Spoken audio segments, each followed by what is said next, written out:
बाबा आया करतारपुर, भेख उदासी सगल उतारा, पहर संसारी कपड़े, मंजी बैठ किया अवतारा। वाहिगुरु जी का खालसा, वाहिगुरु जी की फतेह। स्वागत है बीपी सांझा दी खास धार्मिक पेशकश प्रोग्राम सांझा नूर दे विच। गुरु नानक पातशाह का जन्म भावें ननकाना साहब विखे होया, पर करतारपुर साहब सिੱਖੀ ਦਾ ਉਹ ਅਸਥਾਨ ਬਣਿਆ जिस दी नींह खुद गुरु नानक साहब ने रख के उत्थे रहिंदियां होया सिख धर्म का विहारक रूप जी के दस्या। सिखां दा मन नीवा मत ऊंची, मत पत दा राखा वाहिगुरू। हे अकाल पुरख अपने पंथ दे सदा सहाई दातार जीओ। श्री ननकाना साहिब अते होर गुरुद्वारे गुरधामां दे जिन्हां तो पंथ नूं विछोड़िया गया। खुले दर्शन दीदार ते सेवा संभाल दा दान, खालसा जी नूं बख्शो। करतारपुर साहब वो पावन अस्थान है जिथे गुरु नानक साहब ने 18 साल का लंबा समा बतीत करदियां नाम जपो, किरत करो, वंड छको दा फलसफा दिता। खुद हत्थीं खेती कीती, गृहस्थ निभाई, जात पात के फासले नूं मिटा के करतार दी सर्वव्यापी होंद नूं स्वीकार कीता। गुरु नानक साहब का जन्म 1469 ईस्वी नूं मेहता कालू जी के घर राय भोई की तलवंडी विच होया। बचपन के 15 साल ननकाना साहब की धरती ते गुजारन तो बाद वो अपनी भैन नानकी कोल सुल्तानपुर लोधी चले गए, जिथे लगभग वो 14-15 साल रहे। इस तो बाद 22 साल तक उन्होंने दक्षिणी एशिया अते मध्य पूरब के देशों का दौरा किया। लोकां नूं अमन ते सद्भावना का संदेश दिता।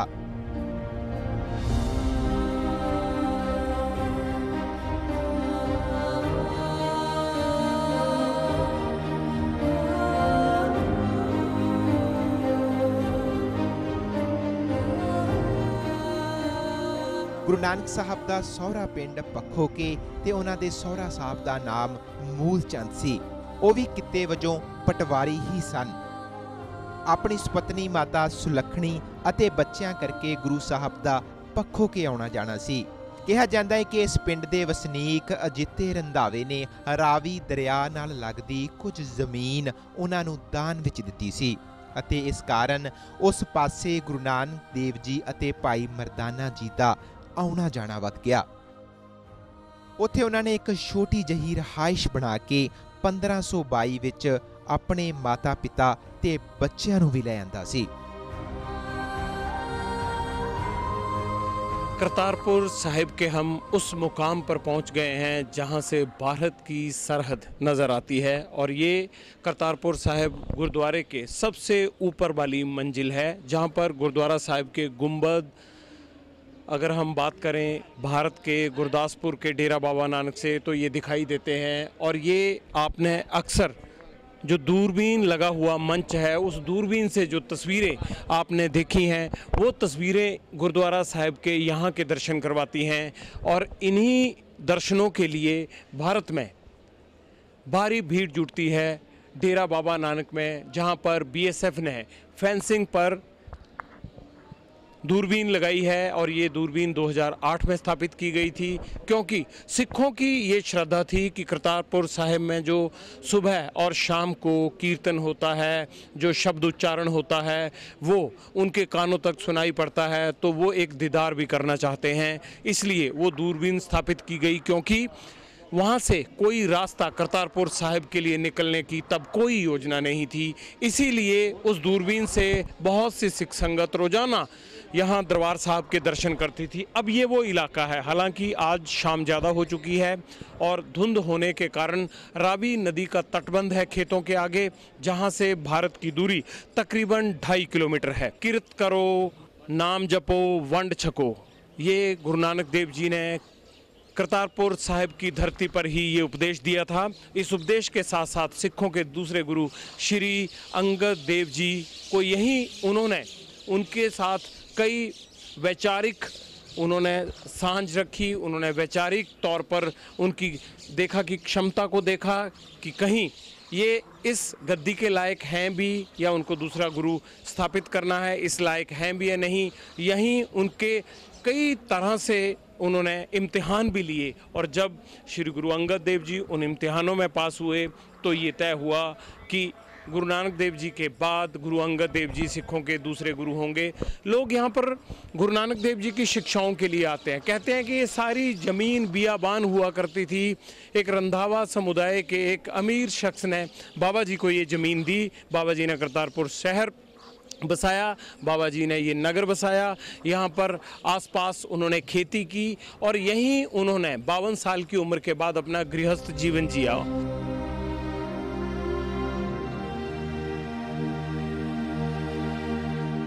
ਭਾਈ ਗੁਰਦਾਸ ਜੀ ਅਨੁਸਾਰ ਇੱਥੇ ਆ ਕੇ ਗੁਰੂ ਨਾਨਕ ਦੇਵ ਜੀ ਨੇ ਆਪਣਾ ਉਦਾਸੀਆਂ ਵਾਲਾ ਭਾਵ ਸਾਧੂ ਸੰਤਾਂ ਵਾਲਾ ਪਹਿਰਾਵਾ ਉਤਾਰ ਦਿੱਤਾ ਅਤੇ ਆਮ ਸੰਸਾਰੀ ਲੋਕਾਂ ਵਾਲੇ ਕੱਪੜੇ ਪਹਿਨ ਲਏ। ਇਸ ਅਸਥਾਨ ਤੇ ਹੀ ਗੁਰੂ ਨਾਨਕ ਦੇਵ ਜੀ ਨੇ ਭਾਈ ਲਹਿਣਾ ਜੀ ਦੀ ਪਰਖ ਪੜਚੋਲ ਕਰਕੇ ਉਹਨਾਂ ਨੂੰ ਸਿੱਖੀ ਦੇ ਪ੍ਰਚਾਰ ਪ੍ਰਸਾਰ ਲਈ ਆਪਣਾ ਵਾਰਿਸ ਨਿਯੁਕਤ ਕੀਤਾ।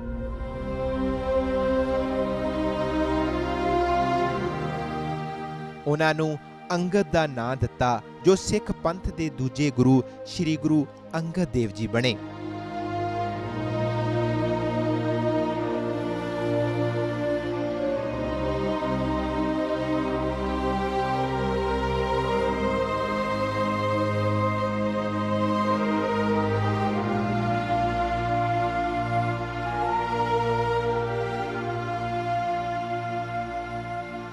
ਇਤਿਹਾਸਕ ਸਥਾਨ ਕਰਤਾਰਪੁਰ ਸਾਹਿਬ ਦੇ ਦਰਸ਼ਨ ਦਿਦਾਰੇ ਇਸੇ ਤਰ੍ਹਾਂ ਜਾਰੀ ਰਹਿਣਗੇ। ਤੁਸੀਂ ਇਸੇ ਤਰ੍ਹਾਂ ਬਣੇ ਰਹੋ ABP ਸਾਂਝਾ ਦੇ ਨਾਲ ਤੇ ਜਲਦ ਮਿਲਦੇ ਹਾਂ ਇੱਕ ਛੋਟੀ ਜਿਹੀ ਬ੍ਰੇਕ ਤੋਂ ਬਾਅਦ।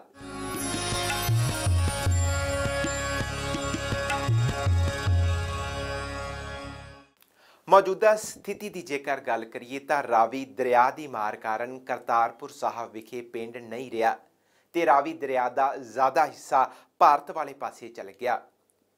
ਭਾਰਤ ਦੇ ਬਾਰਡਰ ਤੋਂ ਬੇਸ਼ੱਕ ਕਰਤਾਰਪੁਰ ਸਾਹਿਬ ਦਾ ਅਸਥਾਨ ਬਹੁਤ ਹੀ ਕਰੀਬ ਹੈ, ਪਰ ਸਿਆਸਤ ਦੀ ਖਿੱਚੀ ਹੋਈ ਲਕੀਰ ਨੇ ਇਸ ਨੂੰ ਸਿੱਖ ਸੰਗਤਾਂ ਤੋਂ ਲੱਖਾਂ ਮੀਲ ਦੂਰ ਕਰ ਦਿੱਤਾ।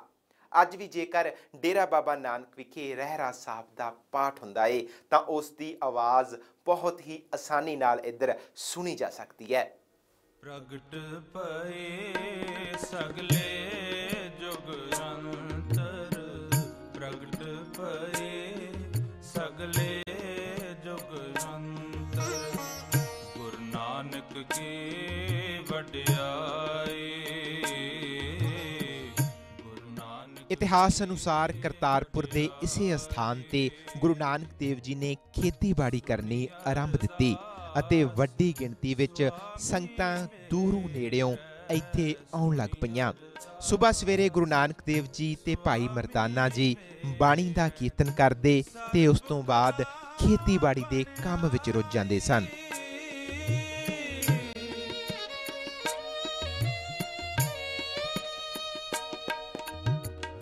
ਸਰਬ ਕਲਾ ਬਣਾਈ।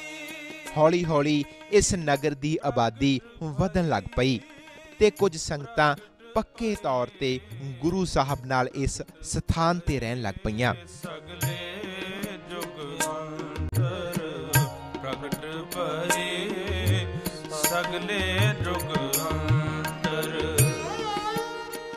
ਉਹਨਾਂ ਦੇ ਰਹਿਣ ਲਈ ਉਸ ਸਮੇਂ ਦੀਆਂ ਸਥਿਤੀਆਂ ਦੇ ਮੁਤਾਬਕ ਕਮਰੇ ਬਣਵਾਏ ਗਏ ਅਤੇ ਕੀਰਤਨ ਲਈ ਵੀ ਇੱਕ ਵਿਸ਼ੇਸ਼ ਸਥਾਨ ਬਣਾਇਆ ਗਿਆ। 7 ਸਤੰਬਰ 1539 ਨੂੰ ਗੁਰੂ ਨਾਨਕ ਸਾਹਿਬ ਨੇ ਭਾਈ ਲਹਿਣਾ ਨੂੰ ਆਪਣਾ ਵਾਰਿਸ ਨਿਯੁਕਤ ਕਰਕੇ ਸਿੱਖੀ ਦੇ ਪ੍ਰਚਾਰ ਪ੍ਰਸਾਰ ਦੀ ਸਾਰੀ ਜ਼ਿੰਮੇਵਾਰੀ ਉਹਨਾਂ ਨੂੰ ਸੰਭਾਲ ਦਿੱਤੀ ਤੇ 22 ਸਤੰਬਰ 1539 ਨੂੰ ਇਸੇ ਸਥਾਨ ਤੇ ਗੁਰੂ ਨਾਨਕ ਸਾਹਿਬ ਅਕਾਲ ਚਲਾਣਾ ਕਰ ਗਏ। ਕਰ ਇਸ਼ਨਾਨ ਸਿਮਰ ਪ੍ਰਭ ਆਪਣਾ, ਮਨ ਤਨ ਵਹਿ ਆਰੋਗਾ।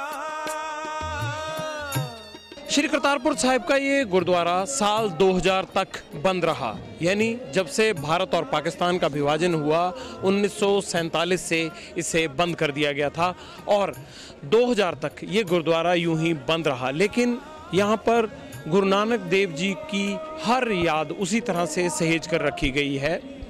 इतिहासकारों के मुताबिक 1521 ईस्वी में श्री गुरु नानक देव जी करतारपुर आए, तब यहाँ पर खेत ही खेत हुआ करते थे। उन्होंने करतारपुर साहिब गांव बसाया, करतारपुर साहिब शहर बसाया और विभाजन के बाद ये पाकिस्तान के नरोवाल में आ गया। आप देख सकते हैं कितनी खूबसूरत पुराना आर्किटेक्चर है, ये ढांचा है जहाँ पर एक एक याद बसी है पहले गुरु श्री गुरु नानक देव जी की। सिखों के लिए परम आस्था का केंद्र। बाबा नानक केवल सिखों या हिंदुओं के ही नहीं थे, वो मुसलमानों के लिए भी फ़कीर थे और उन्होंने अपने जीवन के 18 साल इसी ज़मीन पर गुजारे। इसीलिए ये पाक ज़मीन है जिस पर हर सिख, हर सच्चा मुसलमान, हर हिंदू अपना पांव रखना चाहता है।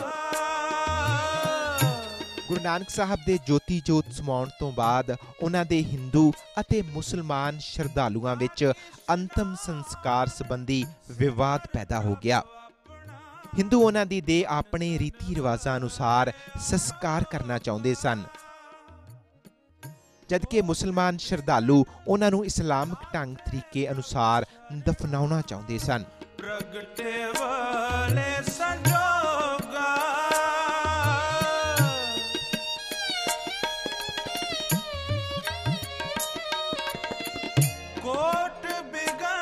ਕਿਹਾ ਜਾਂਦਾ ਹੈ ਕਿ ਉਹਨਾਂ ਦੀ ਦੇਹ ਉੱਪਰ ਜੋ ਚਾਦਰ ਪਾਈ ਗਈ ਸੀ, ਜਦੋਂ ਉਸ ਨੂੰ ਉਠਾਇਆ ਗਿਆ ਤਾਂ ਉਸ ਦੇ ਹੇਠਾਂ ਫੁੱਲ ਹੀ ਮਿਲੇ। ਹਿੰਦੂ ਅਤੇ ਮੁਸਲਮਾਨ ਸ਼ਰਧਾਲੂਆਂ ਨੇ ਅੱਧੇ-ਅੱਧੇ ਫੁੱਲ ਅਤੇ ਅੱਧੀ-ਅੱਧੀ ਚਾਦਰ ਵੰਡ ਲਈ। ਮੁਸਲਮਾਨ ਸ਼ਰਧਾਲੂਆਂ ਨੇ ਉਹਨਾਂ ਦੇ ਫੁੱਲਾਂ ਅਤੇ ਚਾਦਰਾਂ ਨੂੰ ਦਫਨਾ ਕੇ ਦਰਗਾਹ ਦੀ ਉਸਾਰੀ ਕਰ ਲਈ ਅਤੇ ਹਿੰਦੂ ਸ਼ਰਧਾਲੂਆਂ ਨੇ ਇਸੇ ਤਰ੍ਹਾਂ ਉਹਨਾਂ ਦਾ ਸੰਸਕਾਰ ਕਰਕੇ ਉਸ ਅਸਥਾਨ ਤੇ ਸਮਾਧੀ ਦੀ ਉਸਾਰੀ ਕਰ ਲਈ। ਇਹ ਦੋਵੇਂ ਅਸਥਾਨ ਹੁਣ ਗੁਰਦੁਆਰਾ ਦਰਬਾਰ ਸਾਹਿਬ ਕਰਤਾਰਪੁਰ ਵਿੱਚ ਸਥਿਤ ਹਨ।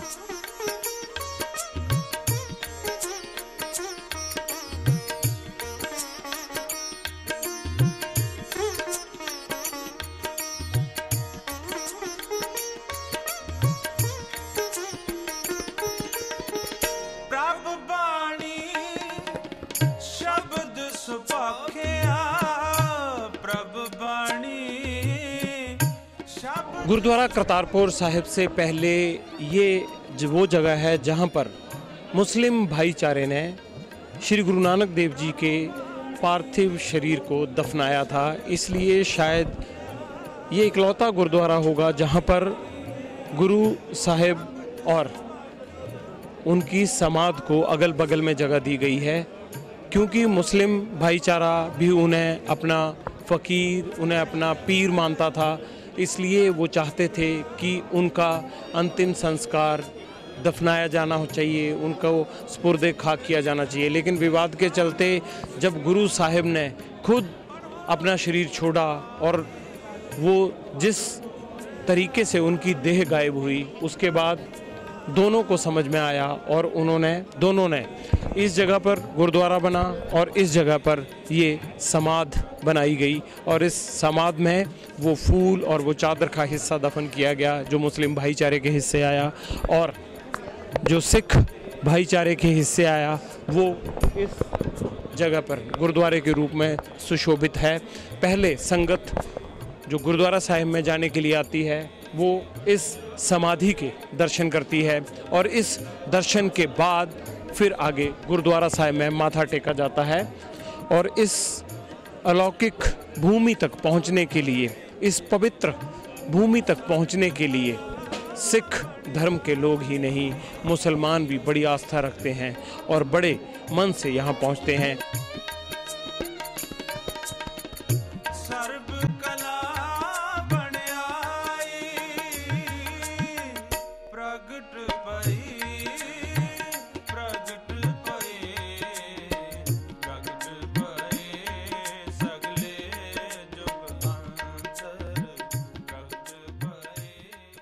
ਪ੍ਰੋਗਰਾਮ ਸਾਂਝਾ ਨੂਰ ਦੇ ਵਿੱਚ ਵੇਲਾ ਹੋ ਗਿਆ ਇੱਕ ਬ੍ਰੇਕ ਦਾ। ਬ੍ਰੇਕ ਤੋਂ ਬਾਅਦ ਜਲਦ ਮਿਲਦੇ ਹਾਂ। ਤੁਸੀਂ ਇਸੇ ਤਰ੍ਹਾਂ ਬਣੇ ਰਹੋ ABP ਸਾਂਝਾ ਨਾਲ।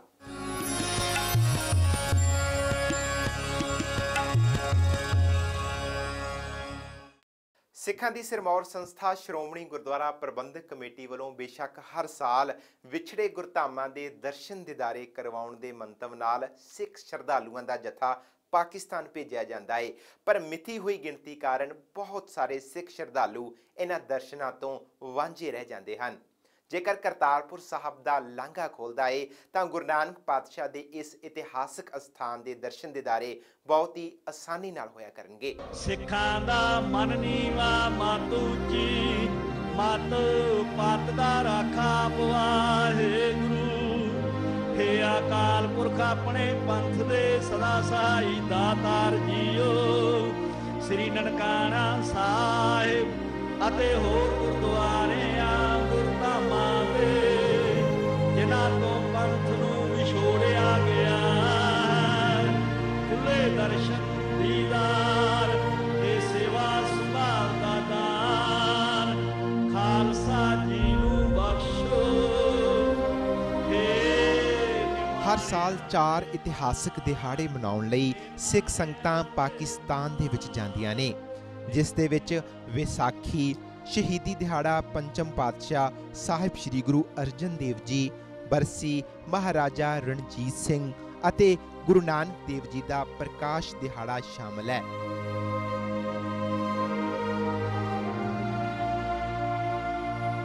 ਇਸ ਤੇ ਬਕਾਇਦਾ ਪਾਸਪੋਰਟ ਤੇ ਵੀਜ਼ਾ ਪ੍ਰਾਪਤ ਕਰਕੇ ਹੋਰ ਕਈ ਕਾਨੂੰਨੀ ਕਾਰਵਾਈਆਂ ਨੂੰ ਪੂਰਾ ਕੀਤਾ ਜਾਂਦਾ ਹੈ।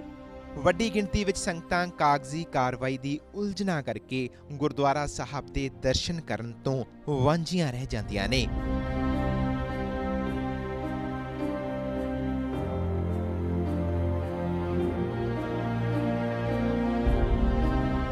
ਭਾਰਤ ਤੋਂ ਜਥਾ ਜਾਣ ਦੀ ਸ਼ੁਰੂਆਤ ਜਵਾਹਰ ਲਾਲ ਨਹਿਰੂ ਲਿਆਕਤ ਅਲੀ ਪੈਕਟ ਸਦਕਾ ਹੋ ਸਕੀ। ਇਹ ਪੈਕਟ 8 ਅਪ੍ਰੈਲ 1950 ਨੂੰ ਦੋਹਾਂ ਦੇਸ਼ਾਂ ਵਿਚਕਾਰ ਘੱਟ ਗਿਣਤੀ ਵਾਲਿਆਂ ਦੇ ਹੱਕਾਂ ਦੀ ਹਿਫਾਜ਼ਤ ਲਈ ਸਾਈਨ ਕੀਤਾ ਗਿਆ ਸੀ।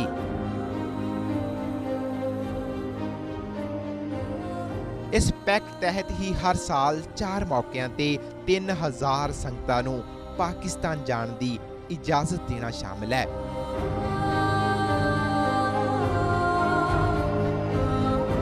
ਇਸ ਪੈਕਟ ਦੇ ਵਿੱਚ ਕੁਝ ਬਦਲਾਅ ਵੀ ਕੀਤੇ ਗਏ। ਤਕਰੀਬਨ ਹਰ ਸਾਲ 7000 ਤੋਂ ਵੱਧ ਸੰਗਤਾਂ ਪਾਕਿਸਤਾਨ ਸਥਿਤ ਗੁਰਧਾਮਾਂ ਦੇ ਦਰਸ਼ਨਾਂ ਲਈ ਜਾਂਦੀਆਂ ਨੇ।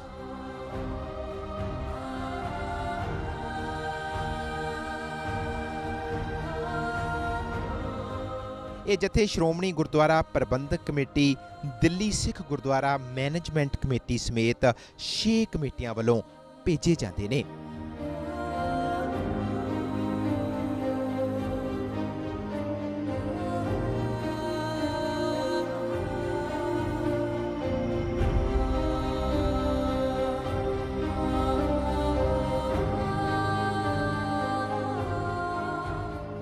ਗੁਰੂ ਨਾਨਕ ਪਾਤਸ਼ਾਹ ਨੇ ਸਮੁੱਚੀ ਲੋਕਾਈ ਨੂੰ ਸਰਬ ਸਾਂਝੀਵਾਲਤਾ ਦਾ ਸੁਨੇਹਾ ਦਿੱਤਾ। ਆਓ ਆਪਾਂ ਵੀ ਉਹਨਾਂ ਦੀਆਂ ਸਿੱਖਿਆਵਾਂ ਤੇ ਪਹਿਰਾ ਦਈਏ। ਹੁਣ ਮੈਨੂੰ ਪਰਮਜੀਤ ਸਿੰਘ ਨੂੰ ਦਿਓ ਇਜਾਜ਼ਤ। ਦੇਸ਼ ਦੁਨੀਆ ਦੀਆਂ ਵੱਡੀਆਂ ਖਬਰਾਂ ਲਈ ਤੁਸੀਂ ਇਸੇ ਤਰ੍ਹਾਂ ਬਣੇ ਰਹੋ ABP ਸਾਂਝਾ ਦੇ ਨਾਲ।